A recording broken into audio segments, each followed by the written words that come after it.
안녕하세요. 뉴스반장입니다. 체포영장이 집행돼 공수처의 수사를 받기 위해 구치소에 수감되어 있는 내란숙의 윤석열이 일체의 모든 수사에 거부권을 일삼으며 버티기에 들어갔었는데요.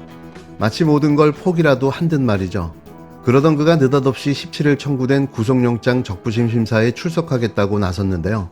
이해할 수 없는 윤석열의 오락가락 행보가 이젠 똥줄이 타기 시작했나라는 생각을 갖게 합니다. 구치소 바닥에 3일째 누워있던 그가 이제와 각성이라도 한 걸까요?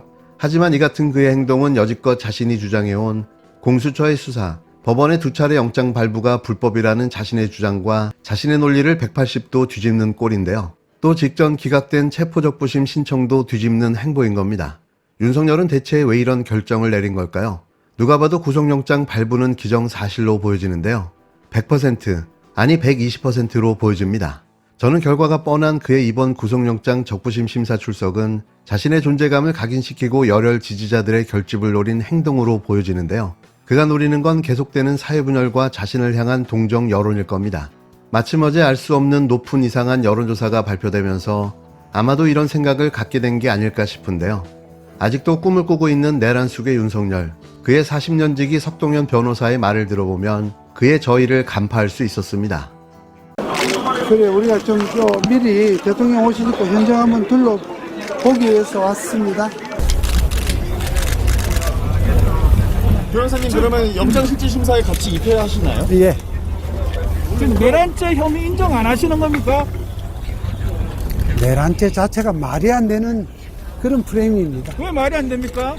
저하고 논쟁하실 겁니까, 여기서? 아니잖아요. 국회는 장악하는 논쟁하러 온 거 거잖아요. 아니잖아요. 아니, 개헌부를 걔한테 얘기할 사항이 아닙니다. 변호사님, 그러면 예. 오늘 어떤 부분 위주로 소명하실 건가요?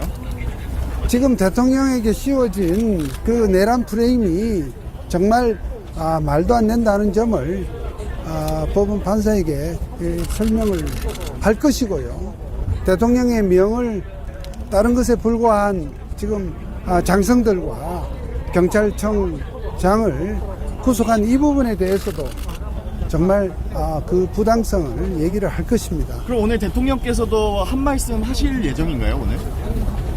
당연하지 않겠습니까? 출석해서 아무 말도 안 하러 여기 오겠습니까? 출석 말고 후송 차량에 내려서 기자들에게 그거에 대해서는 알 수 없습니다. 예. 아니, 그 점에 대해서는 지금 지금 당신하고 논쟁하러 온 거 아니야. 실탄을 수만 발 됐어요. 동원했는데 그게 어떻게 불법이 아닙니까? 대통령께서는 저기 경쟁한 것이 아니라 여러 가지를 깊이 생각을 하셔서 출석하시기로. 오늘 대통령께서는 정말 대통령의 정당한 이 헌법상 권한 행사인 계엄 선포와 관련해서 대통령의 명을 따른 것에 불과한 이 군 장성들과 경찰청장을 부당하게 내란죄로 이렇게 구속한 것에 대해서 잠시만요. 굉장히 안타깝게 생각하고 라인 만들어 또 드릴게요. 그것이 잘못되었으면 이렇게 하시면 취재가 힘드시잖아요. 밝히기 저희가 위해서 라인 만들어 드리겠습니다. 출석을 하시기로 이렇게 결심을 하셨습니다. 길게는 말 안 하죠. 국가 원수인 대통령의 신체를 뭐 도주 우려도 증거인멸 우려도 없는 대통령을 이렇게 체포 구속하려고 하는 것에 대한 부당성을 좀 분명하게 밝힌다는 뜻에서 오늘 출석하시기로 하신 것 같습니다. 오늘 나중에 그 출석 시간에 임박해서 다시 우리 변호인들이 말씀을 드릴 것입니다. 저는 일단 여기까지 하겠습니다. 저는 오늘 지금 한번 동선을 확인해 보기 위해서 먼저 온 것을 들고.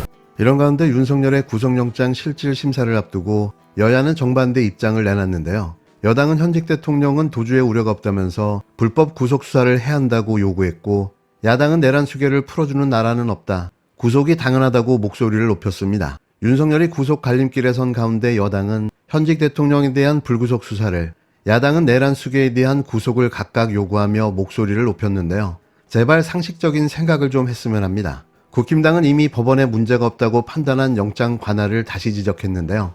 이는 체포적부심 심사로 모든 게 다 정리됐지만 아직도 우겨대고 있는 겁니다. 반면 더불어민주당은 구속이 당연하다며 법원의 엄격한 심사를 요구했는데요. 여당은 대통령 예우를 운운하는데 윤석열은 내란을 일으킨 우두머리라며 내란 수계를 풀어주는 나라는 없다. 내란 우두머리가 풀려나면 국민들이 불안해할 것이라고 지적했습니다.